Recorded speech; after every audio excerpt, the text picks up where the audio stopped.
வணக்கம். காமிக்ஸ். காமிக்ஸுங்கிறது வாசிப்பு உலகத்திலயும், சினிமா துறையிலயும் அது எந்த விதத்தில தாக்கத்த ஏற்படுத்தி இருக்குது. அதே நேரம் வாசிப்பாளர்களுக்கு அது எந்த விதத்தில உதவியா இருக்குது அப்படிங்கிறத பத்தி தான் இன்னைக்கு நாங்க விரிவா பார்க்க போறோம். சமீபத்தில லயன் காமிக்ஸோட பாலைவனத்தில் ஒரு கப்பலுங்கிற இந்த புத்தகத்த வாங்கி வாசிக்க ஆரம்பிச்சேன். இந்த புத்தகத்த நான் ஒரு 13, 14 வயசுக்குள்ள நான் வாசிச்சு முடிச்சிருப்பேன். இருந்தாலும் அந்த புத்தகம் காணாம போயிடுச்சு. இப்போ மறுபடியும் ரீவிசிட் பண்ணணும்னு சொல்லி தோணுனதுனால, இத திரும்ப வாங்கி வாசிக்க ஆரம்பிச்சுட்டேன். கௌபாய் ஸ்டோரீஸ பொறுத்தவரைக்கும், டைகருக்கு அடுத்து எனக்கு ரொம்ப பிடிச்ச கேரக்டர்னா இந்த டேக்ஸ் ஃபில்லருங்கிறது. இவரோட கதை எனக்கு ரொம்ப பிடிக்குங்கிறனால, யாருக்கும் இத வாங்கி படிக்கக்கூடிய சந்தர்ப்பம் கிடைச்சதுன்னா, கண்டிப்பா வாங்கி படிங்க. இந்த புத்தகத்த வாசிக்க ஆரம்பிச்சது பிறகு தான் இத பத்தி பேசலாமேன்னு சொல்லி தோணுச்சு எனக்கு. இப்ப காமிக்ஸுங்கிறது நம்மளோட வாசிப்பு உலகத்துல எந்த விதத்துல தாக்கத்த ஏற்படுத்தியிருக்குன்னா, ஆரம்பத்துல என்ன பொறுத்தவரைக்கும், நான் எடுத்தோனே வாசிப்புக்குள்ள நான் வரல. எங்க வீட்ல புத்தகங்கள் வாசிக்கிறதுக்காக வச்சிருந்ததுக்கு என்ன, அத உடனே எனக்கு அதுல எடுத்து நான் வாசிக்கணும்னு சொல்லிலாம் எனக்கு தோணல. அதுலயும் குறிப்பா இந்த முத்து காமிக்ஸுங்கிற சில காமிக்ஸ அங்க வாங்கி வச்சிருந்ததுனால, அதுவும் எனக்கு ஆரம்பத்துல எடுத்து வாசிக்கணும்னு தோணுனதில்ல. ஆனா அதுல இருந்த பிளாக் அண்ட் ஒயிட் படங்கள பார்க்கும்போது, எனக்கு அத பார்த்தோனே அத ஏன் கலர் பண்ணி பார்க்கக்கூடாது அப்படின்னு சொல்லி எனக்கு தோணுச்சு. அப்ப இந்த புத்தகத்துல கூட எல்லாமே பிளாக் அண்ட் ஒயிட்டா தான் இருக்குது.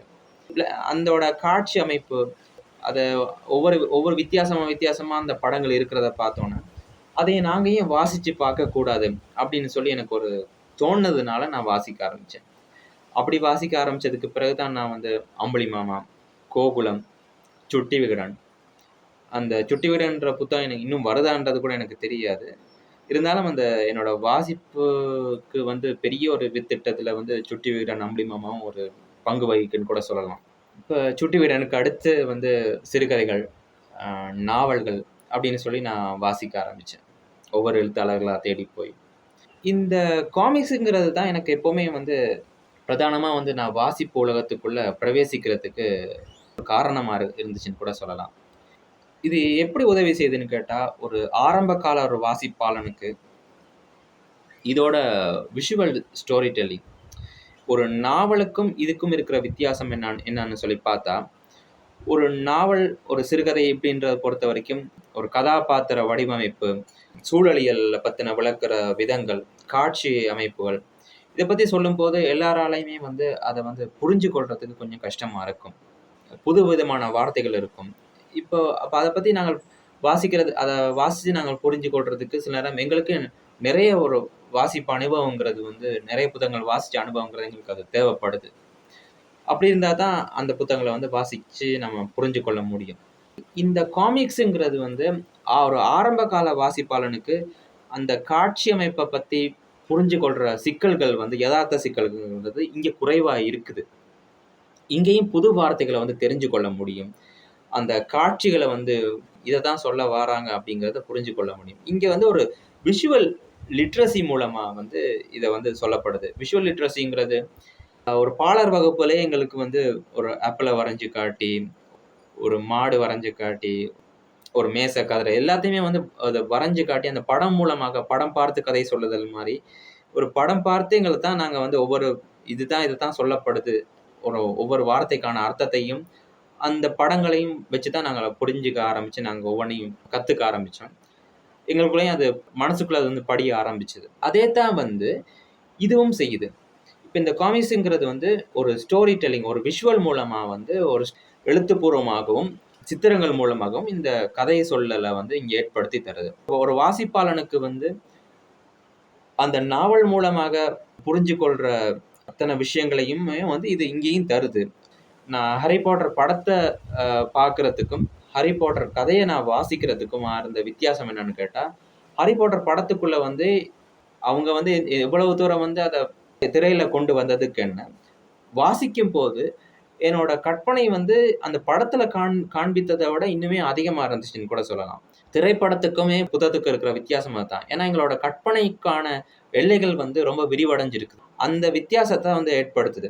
அப்ப அதே நேரம் காமிக்ஸ்ங்கிறது எங்களுக்கு அது இன்னுமே அந்த புரிஞ்சு கொள்றதுக்கும், எங்களோட கற்பனை வளத்த தூண்டி விடுறதுக்கு இது உதவி செய்யுது.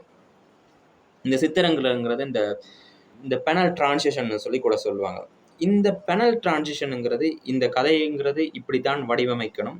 இந்த சித்திரங்களை இப்படி வடிவமைக்கிறது மூலமாக இந்த கதைகளை இப்படி கொண்டு போய் முடிக்கலாம் அப்படிங்கிற அந்த சிஸ்டமேட்டிக்காக போகும்.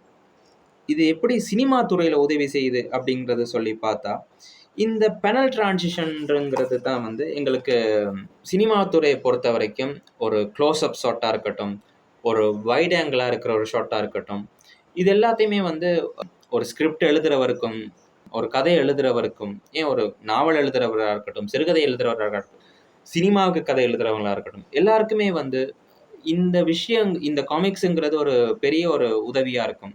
ஏன்னா ஒரு முக்கியமா ஒரு ஸ்டோரி போர்டு வரைகிறதுக்கு கூட வந்து இது உதவியா இருக்கும். சினிமாவில் அது எப்படி உதவி செய்யுதுன்னு சொல்லி பார்த்தா, நீங்களே வந்து அதை கண்கூடா பார்க்கணும்னா, ஒரு முக்கியமான படம் இருக்கு. த ஹல்க்னு ஒரு படம் வந்துச்சு.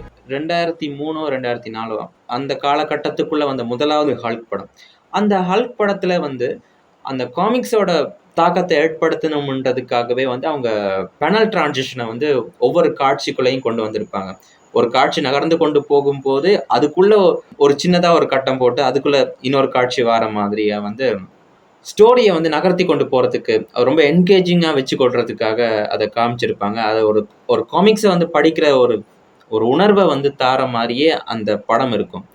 இன்னைக்கு வரைக்கும் எத்தனையோ அந்த ஹல்க் இன்கிரெடிபிள் வந்ததுக்கு என்ன, அதே நேரம் மார்வல் அவெஞ்சர்ஸுக்குள்ள கூட ஹல்கை காமிச்சதுக்கு என்ன, அந்த முதலாவதா கொண்டு வந்த அந்த ஹல்கோட அந்த படத்துல வந்து காமிச்ச விதம் வந்து ரொம்பவே எனக்கு பிடிச்சிருந்துச்சுன்னு கூட பர்சனலா சொல்லலாம். ஏன்னா அந்த அளவு தூரத்துக்கு மற்ற ஹல்கோட படங்கள் வந்து தாக்கத்தை ஏற்படுத்தலை எனக்கு. ஏன்னா அந்த அந்த காமிக்ஸோட ஃபீலை வந்து அதை அப்படியே அவங்க வந்து தந்தாங்க. ஒரு ஒரு வாசிப்பாளனுக்கும் சரி, ஒரு திரைப்படத்தை பார்க்குறவனுக்கும் சரி, அது ரொம்ப ஒரு உணர்வுபூர்வமா ஒரு என்கேஜிங்கா அது எனக்கு அது இருந்துச்சுன்னு கூட சொல்லலாம்.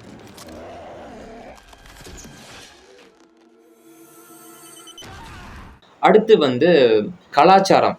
இந்த காமிக்ஸ் மூலமா வந்து நான் பலவிதமான கலாச்சாரங்களை புரிஞ்சு கொள்றதுக்கு வந்து எனக்கு ஒரு உதவியா இருந்துச்சு. முக்கியமா அந்த வெஸ்டர்ன் கல்ச்சர், ஒரு கௌபாய் கதைகள் எப்படி இருக்கும், அப்புறம் வந்து ஒரு மங்காவை பொறுத்த வரைக்கும் ஜப்பானிய வாழ்க்கை எப்படி இருக்கும், இப்படிங்கிற எல்லா விதமான விஷயங்களையும் என்னால் புரிஞ்சு கொள்ள முடியுது. அங்கே இருக்க சூழலியல், இந்த சூழலியலை புரிஞ்சு கொள்றதுக்கு வந்து சில நேரம் வந்து நாவல்களில் கூட அந்த சிக்கல்கள் இருக்குது.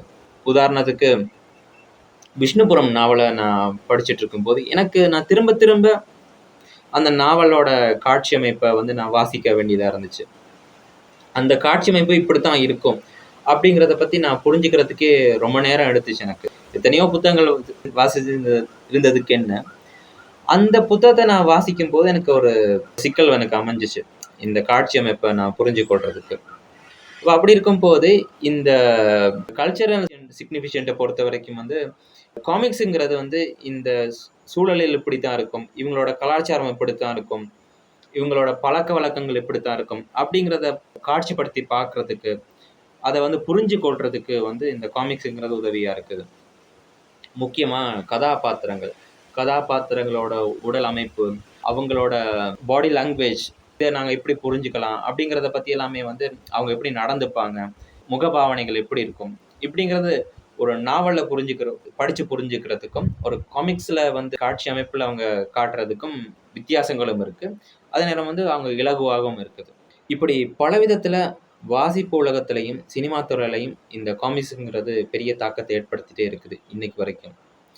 அதோட என்னோட ஒரு தனிப்பட்ட கருத்து என்னென்னா, எனக்கு வந்து தொடர்ந்து வந்து ஒரு சிறுகதையோ ஒரு நாவலை தொடர்ந்து வாசி கொண்டு போக முடியாத ஒரு சூழல் கூட எனக்கு தேவைப்படும். இந்த வாசிப்பை நிறுத்தி வைக்கலாமே அப்படின்னு சொல்லி எனக்கு அப்படி தோணும் போது நான் மறுபடியும் வந்து காமிக்ஸ்குள்ளே வந்து நான் என்டர் ஆவேன்.